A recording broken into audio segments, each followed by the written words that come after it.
Nicolas Poincaré. Le débat d'RTL Soir peut-être sent-il un peu la poudre. Faut-il interdire les spectacles de Dieudonné? Après Montpellier, après Besançon, où des représentations ont été annulées par les organisateurs, cette fois c'est par un arrêté municipal que le spectacle est interdit au Zénith d'Auvergne, à côté de Clermont-Ferrand. Conséquence de ce qui s'est passé le 26 décembre au Zénith de Paris, la montée sur scène de l'historien révisionniste Robert Forisson, qui s'est fait remettre un prix par un homme portant un pyjama de déporté, pyjama que Dieudonné avait qualifié d'habit de lumière. On en parle avec Alain Soral, bonsoir. Bonsoir. Vous êtes écrivain, membre du Front National, membre du comité central du Front National, ami de Dieudonné. Oui, et président d'une association qui s'appelle Égalité et Réconciliation, qui lutte contre les violences communautaires en France.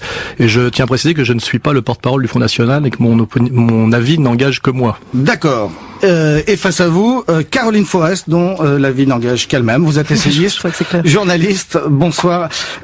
Alain Soral, donc la maire d'une commune de la banlieue de Clermont-Ferrand, a décidé aujourd'hui, par arrêté municipal, d'interdire le spectacle de Dieudonné. Vous réagissez comment ?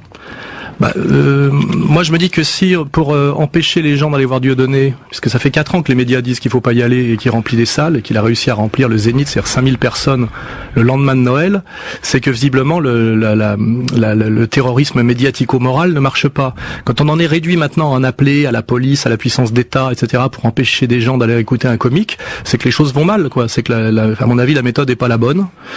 Et à mon avis il y a un échec à ce point de vue-là, c'est-à-dire que les gens en ont marre qu'on les terrorise et qu'on leur dise ce qu'ils doivent écouter et pas écouter. Caroline Forest, est-ce que vous êtes pour l'interdiction des spectacles de Dieudonné? Non, bien sûr que non. Je suis pas pour l'interdiction des spectacles de Dieudonné. D'abord, c'est le plus beau cadeau qu'on puisse lui faire. Il en rêve la nuit. Enfin, son rêve est réalisé.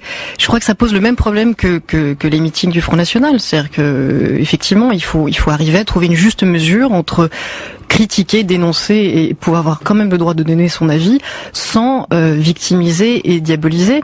En l'occurrence, la provocation de Dieudonné qui a fait donc acclamer Robert Forisson par 5000 spectateurs, dont beaucoup de militants d'extrême droite, elle était destinée à faire cette publicité, elle était destinée à pouvoir provoquer éventuellement des réactions excessives comme cette interdiction, pour pouvoir alimenter sa propagande qu'on commence à bien connaître, essayer de faire croire que c'est lui le martyr de la liberté d'expression, alors que tout simplement on doit pouvoir juste revendiquer le droit de dire qu'il y a un humour qui sert tout le monde quand il repousse les limites de la liberté d'expression, par exemple pour dénoncer le fanatisme, pour attaquer toutes les religions. C'est un humour qui fait du bien à tout le monde.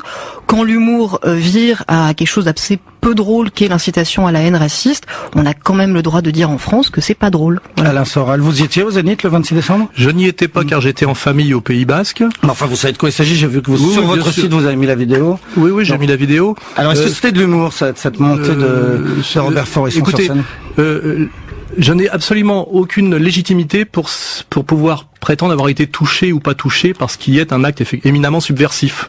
Je pense que la personne qui est la mieux à même de juger, parce que ça la touche dans son expérience personnelle, c'est monsieur Klarsfeld, qui représente les déportés. Il a dit qu'il ne voyait pas matière à attaquer en justice. Donc en France, on est en état de droit. Et puis il y a aussi des sensibilités qui sont représentées par des gens qui sont légitimes et mandatés. Monsieur Klarsfeld a dit qu'il n'attaquerait pas et qu'il n'y avait pas matière à attaquer. Donc dès lors, ça, après mon avis, n'a aucune importance. Ce que je remarque, c'est que on est là dans ce qu'on appelle le blasphème, c'est-à-dire on touche à ce que des gens décident, dans leur sensibilité même, pensent être inattaquables, intouchables, blasphématoires. Je conçois totalement que des gens trouvent que c'est blasphématoire. Mais quand on montre Mahomet comme une bombe, ça peut aussi toucher des gens qui pensent que c'est blasphématoire d'attaquer leur foi. Ce que je remarque chez la dame qui est en face de moi, c'est qu'on a toute liberté à se moquer des musulmans et aucune à se moquer des juifs. Or moi, je pense que soit on peut se moquer de tout le monde, soit de personne. Et le problème aujourd'hui, c'est que le 2 poids 2 mesures est tellement évident, notamment sur le sujet de Dieudonné ou d'autres, que ça donne l'idée, notamment aux gens de banlieue, aux gens qui souffrent et aux gens un peu marginalisés, que nous ne sommes plus dans un état de droit et que la République, que tous les enfants de la République ne sont pas égaux devant elle. Et je pense que c'est une bombe à retardement et que c'est très dangereux. Raison pour laquelle j'ai créé mon association Égalité et Réconciliation, qui essaye d'empêcher qu'on importe en France le conflit de civilisation qui est l'intérêt des Américains et des sionistes, on le voit aujourd'hui. Et malheureusement, j'ai remarqué que Charlie Hebdo, depuis quelque temps, s'était aligné sur le conflit de civilisation, était devenu un organe néoconservateur en France. C'est-à-dire qu'il y a aujourd'hui une extrême gauche d'extrême droite et une extrême droite, du coup, d'extrême gauche. C'est assez étrange. La dame qui est en face de vous, Caroline Forest, vous répond. Alors la dame répond, et la dame est pas tellement surprise parce que c'est un discours qui est devenu très classique. C'est le nouveau discours d'extrême droite en France. C'est d'essayer de faire croire qu'il qu'il y a un deux poids deux mesures entre ceux qui peuvent critiquer les juifs et ceux qui critiquent les musulmans et qui seraient les néoconservateurs d'aujourd'hui. Alors ce qui est amusant, c'est qu'évidemment tout dans ce discours est d'une confusion entretenue et volontaire, parce que en réalité faire un sketch, si vous me laissez finir, oui, faire un sketch qui incite au négationnisme, ça n'est en rien un blasphème. C'est juste quelque chose qui peut éventuellement tomber sous le coup des lois antiracistes, pas systématiquement. Dieudonné a fait plusieurs fois des sketchs contre toutes les religions, et dont certains sont d'ailleurs assez drôles, y compris contre le judaïsme. Et quand il attaque le judaïsme en tant qu'anticlérical, ça fait rire tout le monde et personne ne le critique pour ça.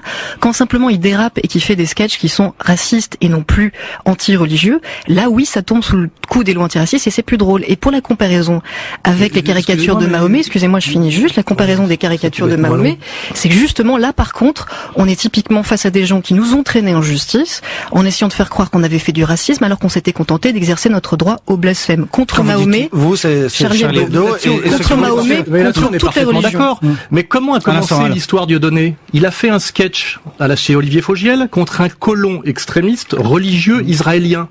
Ça a beaucoup à voir avec l'activité, avec ce qui se passe aujourd'hui dans la bande de Gaza. Terminé en disant Heil Israël, c'est ça? Oui, quand on voit ce qui se passe en ce moment, finalement, c'était peut-être même euphémistique, hein. Et c'est de là que sont venus tous ces ennuis. Je pense qu'avant c'était un militant antiraciste noir, anti-Front National et couvert par SOS Racisme.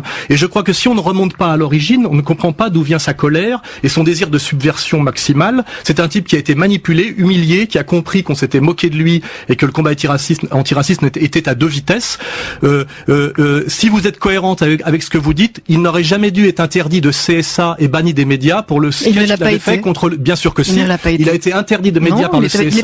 Il a gagné 30 procès et malgré tout, il a été menacé physiquement. On a fait fermer ses spectacles en menaçant d'agresser les caissières, notamment, si vous en rappelez, à l'Olympia. Il a été agressé plusieurs fois par des commandos d'extrême droite israéliens, LDJ, etc. Ça a été revendiqué sur Internet. Donc le problème, c'est que comment tout ça a-t-il commencé et jusqu'où ça ira dans la bêtise? Voilà, moi je dis halte au feu. Et je dis malheureusement, je pense être plus dans la catégorie des gens qui essayent d'apaiser, de ne pas introduire en France le conflit de civilisation et les haines communautaires. Et malheureusement, je me demande si la personne en face de moi comprend bien ce qu'elle fait, ou si elle est instrumentalisée. Comme disait Balzac, des fois c'est les deux. Il disait moitié crétin, moitié canaille. C'est visiblement un peu difficile à comprendre pour un militant du Front National qu'on puisse être à la fois anti-intégriste et antiraciste. Pourtant, c'est effectivement la ligne que je défends. Et ce qui me surprend pas dans votre discours, parce que je le connais un peu par cœur, c'est cette volonté, encore une fois, d'entretenir l'amalgame entre d'abord ce qui se passe avec le conflit au Proche-Orient et ce qui se passe en France. En fait, votre vraie cible, c'est les lois antiracistes. Vous les vomissez depuis des années, vous êtes en guerre contre elles.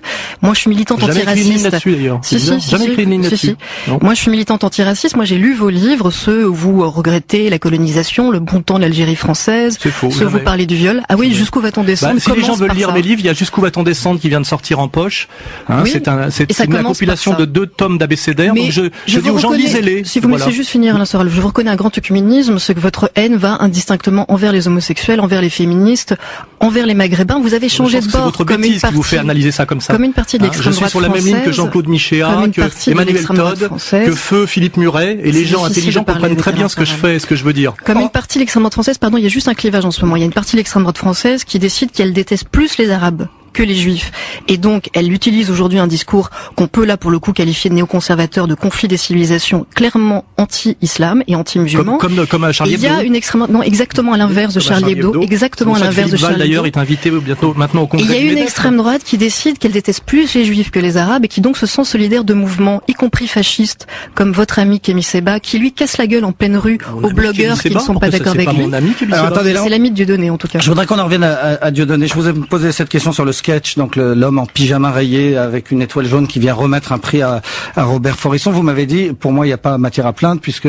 Non, j'ai dit que Serge Kalfeld, qui lui peut parler de ça, parce que ça le touche dans son expérience et sa souffrance. Moi, je pars du principe... Ça, vous l'avez dit, ma question, si je peux la poser, ma question, c'est est-ce que vous l'avez trouvé drôle? Juif, pour savoir si c'est drôle ou pas. Est-ce que vous l'avez trouvé drôle? Je refuse de me poser la question. Mon avis n'a aucune importance, car effectivement, je ne peux pas comprendre ce que c'est que la souffrance et la sensibilité de quelqu'un qui a vécu la déportation ou la colonisation. C'est quoi cette vision communiste communautaire de la souffrance, Alain Soral. Vous êtes un humain, vous avez un avis. Vous pouvez me laisser parler, ça sert à rien, on n'entend pas ce que vous dites. Je ne suis pas légitime pour critiquer ça, et je n'aurai pas l'arrogance, comme disait Jean-Paul Sartre, je suis un homme fait de tous les hommes. Je suis un petit bourgeois français issu de la banlieue parisienne, et je ne peux pas juger de ça, et je refuse de le faire. Donc vous n'avez pas d'avis sur ce qui s'est passé aux Zénith de Paris? Je refuse d'en avoir un. Voilà. Caroline Forest, vous en avez un? C'est pas facile de dialoguer avec quelqu'un qui refuse de dire ce qu'il pense au nom de la liberté d'expression, tout en voulant se faire passer je ne suis pas pour un martyr pour en parler, je l'admets. Des médias qui ne l'écoutent pas assez. Je ne parle pas au nom des Arabes, je ne parle pas au nom des Juifs, je ne parle pas au nom des ouvriers. Non, ce qui est un peu votre spécialité, c'est de parler à peu près au nom de tout le monde, alors qu'on vous a rien moi, je suis universaliste, Alain Soral. Je parle simplement en tant que citoyenne.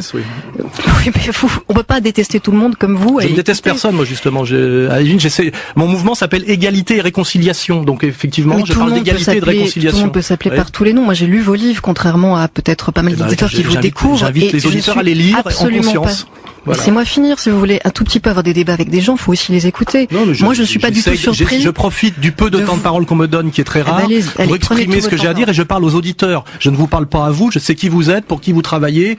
Mais je préfère travailler pour Charlie Hebdo que pour le Front National. Non, moi qui viens de l'extrême gauche, soi-disant comme vous, je trouve beaucoup moins déshonorant aujourd'hui d'être au Front National que de travailler à Charlie Hebdo.